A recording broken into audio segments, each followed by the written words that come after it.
रामकृष्ण हरी माऊली. कसे सगळेजण मजेत ना? तर आम्ही पण मजेत. आजचा दिवस तुम्हाला आनंदाचा आणि आरोग्यदायी जाईल अशी मी विठ्ठलाची प्रार्थना करते आणि आपल्या शेतातल्या व्हिडिओला सुरुवात करते. तर तुम्हाला तर माहीत आहे, आपले सगळे व्हिडिओ शेतामधले असतात आणि शेतामध्ये खुरपणे असू, परत फवारणे असू, काही डाळिंबाग तोडायचा पण आता वेळ आहे. तर बघा, शेतामध्ये काही ना काही कामच असते. आपली कोरपडीची गाडी असती. तर बघा, आम्ही कोरपडीची गाडी भरून आलो सकाळीच आणि तर कोरपडीची गाडी भरायला ऐन मोक्यावर पाऊस येतो. 2 वेळेपासून तसंच झालं आणि गाडी काही शेतात जात नाही. खूप फजिती करतो तो पाऊस. येतो, पावसाची गरज आहे आपल्याला, पण थोडीफार फजिती होतीच. झाली बी तर काही वाटत नाही, कारण की आपला माल, शेतातला माल विकतो ना, तर त्याच्यातच समाधानी मानावं लागते, कारण की आपला माल विकणं पण महत्त्वाचंच असतं. तर चालली बघा आता फवारणी दिवशीच्या काकांची. आणि तर बघा, इकडं आहे डाळिंब बाग. तर डाळिंबाग पण फळं पण एकदम मस्त कलरवाज झालेली बरं का आता. आणि तर आपला शक्यतो आहे बाग आहे ना, तोडायच्या मोसममध्ये. तर आता तोडायचीच तयारी चालू आहे, बागाची चालू आहे. व्यापारी यायचे जायचे. तर बघा, फळं पण बघा किती मस्त आहे. साईज काही सोलापूर लाल असल्यामुळे साईज काही जादा होत नाही बरं का. तर तसं भगवा जर असला ना, तर भगव्याची साईज खूप मोठली असती, पण त्याला लवकर रोग येतो, कारण की तो एकदम नरमट माल असतो ना, त्याच्यामुळं. तर हे माल कडक, याला रोग नाही येत, पण एक तो साईज थोडी छोटी असती. पण असू द्या, कारण की प्रत्येक पिकात समाधान मानून घेणं हे महत्त्वाचं असतं, कारण की ना, शेतात पिकवलेलं पीक हे आपण एकदम कष्टाने पिकवलेलं असतं आणि त्यात खर्च पण भरपूर आलेला असतो आणि त्याच्याबरोबर आपण कष्ट बी घेतलेले असते ना, तर त्याच्यामुळं समाधानी शेतकऱ्याच्या मनात असतंच. तर मग माझं आता बघा, आम्ही कोरपडीची गाडी भरून आलो आणि आता तर म्हटलं मग चला फवारणी घ्यायची. पाऊस चालूच राहतो. आणि तर बघा, सकाळी सकाळी इतकी घाई झाली ना, सगळं काम आवरायचं म्हटल्यावर, रानात जायचं म्हटल्यावर, आणि त्यातले त्यात आज आहे ना, तर आहे आषाढी एकादशी. आणि आषाढी एकादशीच्या शॉर्टमध्ये सुद्धा शुभेच्छा द्यायला वेळ नाही भेटला, माहिती आहे का. सकाळपासून पावसाचं कहूर, मुलांचं शाळेत जायचं, दिंडीचं कहूर. तुम्हाला ते दिंडीचं सुद्धा दाखवायचं होतं, पण ते दिंडीचं पण काही दाखवणं झालं नाही, कारण की वेळच पुरला नाही आणि काम पण भरपूर होतं शेतामध्ये. काम गाडी कंपनीची असल्यामुळे ना, आम्हाला वेळ पुरत नाही, कारण की ते गाडी यायच्या आत आमचा माल कापून आणि गाडी भरून कॅरेट भरून देणं महत्त्वाचं असतं, कारण की 80 कॅरेट भरून शेतातून त्या कोपऱ्यापासून ते ह्या कोपऱ्यापर्यंत व्हावं लागतं, त्यामुळे वेळ पुरत नाही. तर आज आहे आषाढी एकादशी, आणि आषाढी एकादशी सगळ्या विठ्ठलाच्या सगळ्या भाविक भक्ताला खूप खूप शुभेच्छा आषाढी एकादशीच्या. तर बघा, पाणी भरून घेतलेलं होतं, मोटर चालू केली आणि तर बघा, पाईप खाली टाकलं, सगळं पाणीच पाणी झालं, कारण की उन्हाळ्यात हे पाणी जर वाया गेलं असतं ना, जीवाला खाल्लं असतं, कारण की आता पान कळाय म्हणून काही वाटलं नाही, कारण की ना, पाऊस नाही, सगळं रान ओललं आहे ना, तर ओलच झालं. तर बघा, इथं मी टब भरून घेतला, 2 ड्रम भरले, 2 बादल्या भरून घेतल्या फवारणीसाठी. तर चाललेली आहे मक्काला फवारणी. तर फवारणी आळ्या पडल्या म्हणून फवारणी करायची मक्काला. तर सकाळी काय फवारणी झाली नाही, पाऊस पण झाला ना, तर त्यावर फवारणीवर पाऊस चालत नाही ना, तर मग म्हटलं थोडं लेट घेतलं. आणि तर मग म्हटलं डाळिंबाच्या गाडालाच पाणी भरून ठेवलेलं होतं, आणि पहिलं होतं ते 2-3 पंप संपून गेलं आणि परत भरून घेतलं एकदा, कारण की फवारणी पण व्यवस्थित झाली पाहिजे ना. तर फवारणी त्याच्यात आळ्याची घेतली आणि आपलं तणनाशक घेतलं. तर त्यातमध्ये आम्ही पहिल्यांदा तणनाशक फवारलेलं नव्हतं, ते मका पेरायच्या अगोदरच आम्ही म्हणजे पेरीत हे असं पंपाने फवारितो, नाही तर मग युरियामध्ये मारल्या जातो, पण मग युरियात नाही मारता आणि फवारलं पण नाही. आणि मग नंतर मग सगळ्यांचा विचार झाला का आपण तणनाशक आळायचं मारतो का, तेव्हाच मारायचं, म्हणून मग आता ती फवारणी चालू आहे. आणि तर डाळिंबाच्या बागाच्या कडेलाच होती इथं, म्हटलं मग चला बाग पण दाखवू तुम्हाला. तर असा आहे आमचा डाळिंब बाग.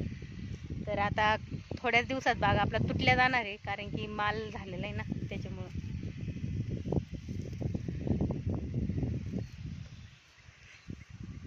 आणि तर भुईमुगाची पण तणनाशकची फवारणी घ्यायची आहे.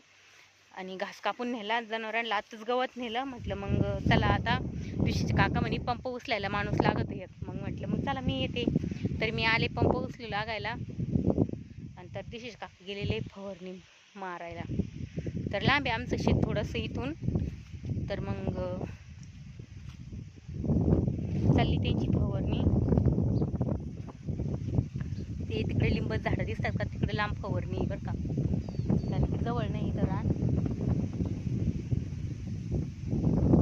नाबळ पण आलेलं आहे भरपूर बरं का, पावसाचं वातावरण व्हायचा अंदाज वाटतो. कारण की आषाढी एकादशी दिवशी ना खूप पाऊस येत राहतो बरं का. तर आज सकाळपासूनच पाऊस चालू होता आमच्याकडं, आणि पाऊस चालू असल्यामुळे कोरपड गाडीची आमची फजितीच होती. दरवेळेस तसंच असतं. आता 2-3 वेळा पाऊस पानकडे तसं राहतं, पण उन्हाळ्यात याच्यात नाही राहत, कोरडं वातावरण राहतं. पण फजिती होतीच थोडीफार. आणि माल पण जातो ना आपलावाला. तर गेलेला आहे माल, पण कंपनीला 5 गाड्या अर्जंट लागताना म्हणून मग देऊ राहिलो तोडून काढून लगेच. तर बघा चालली पिशीच्या काकाची फवारणी. तर ऊन बघा मस्त चटकलं आहे आता फवारणीला पण. तर थोडंसं वारं सुटलं तर चालली बघा फवारणी मक्काला. नाबळ पण आलेलं आहे पावसाचं बरं का, पण मग पाऊस यायच्या आधी फवारणी केली तर चांगलंच राहील.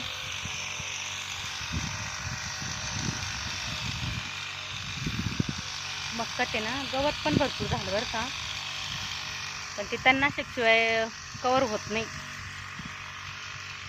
आता शक्यतो कोणी मक्का झांबडती बी नाही बरं का, आमच्याकडं तर नाही झांबडती, खुरपती पण नाही.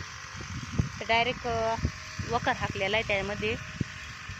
एखादी 3 वखर धरले ते मला दाखवायचे तुम्हाला, पण आहे ना आम्ही कोरपड कापायला गेलेलो होतो आणि वखरावाली इकडं होते रानामध्ये.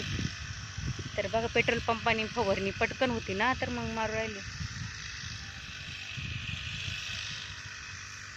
चालली फवारणी आता. तर बघा आवरली आमची फवारणी. आता एकच पंप राहिला, तेवढं मारायला गेले दिशीच काका. आणि तर चाललोय मी चालले आता घरी. तर घरी पण आता दिवाबत्तीची वेळ झाला ना, टाईम झाला आहे खूप. म्हटलं मग चला, दिवस पण माळवायला गेला. आणि तर बघा इकडं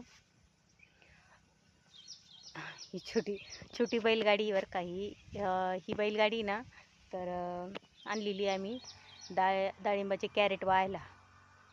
तर बघा छोटे एकदम असं मस्त 12 कॅरेट घेऊन येते मस्त बारी, मस्त बिगी बिगी बिगी बिगी चालत ती घेऊन वडीत चालले माणसानी बरोबर. तर चला आता घराकडे जातो.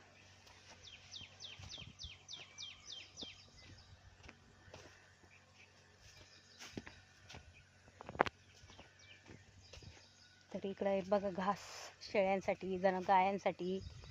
तर आपल्याकडे काही लई गाया नाही बरं का, दुभत्या फक्त 2च गाय आहे, आणि तेवढ्यांसाठीच घास आणि 2 शेळ्या. एवढ्यांसाठीच मस्त असं घास आहे, मस्त मिळते घास. आणि इकडे थोडासा आपण दसरथ घास केलेला आहे बरं का, मी तुम्हाला मागे एकदा पण दाखवलं होतं बरं का, पण तो तेव्हा छोटा होता, आता चांगला मोठा झालेला आहे. तर त्याच्यातली ना एक कवळीभर कापून नेलेला आहे आम्ही बी विकत घेतलं होतं ते 1/2 किलो. तर मग टाकता तर बघा आता टाकलेलं आहे. तर बघा इकडे दसरथ घासाचं बी झाडं बघा, मस्त घाशी हिरवगार. आणि एवढ्या जरी कापून नेलं का, तर कवळीभर जर शेळ्यांची वैरण होती, 2 शेळ्याला तर कितीक लागतं. तर बघा इथं कापलेला आहे थोडा, आणि तिकडं आपला मेथी घास आहे. दसरथ घास वाढला ना तर भरपूर अशी मोठी वैरण होती बरं जनावरांना पण चालवतं. पण मग आमच्या शेळ्यापुरताच करेल आम्ही, कारण रानच नव्हतं रिकामं ना म्हणून. आणि इकडं गिन्नी गवती जनावरांना. चला आता चालली मी घरी आता. तर आजच्या व्हिडिओमध्ये एवढंच. तर व्हिडिओ आवडला तर लाईक शेअर सबस्क्राईब करा, आणि चला पुढल्या नवीन छान अशा व्हिडिओमध्ये भेटू परत एकदा. चला मग सपोर्ट असू द्या. रामकृष्ण हरी.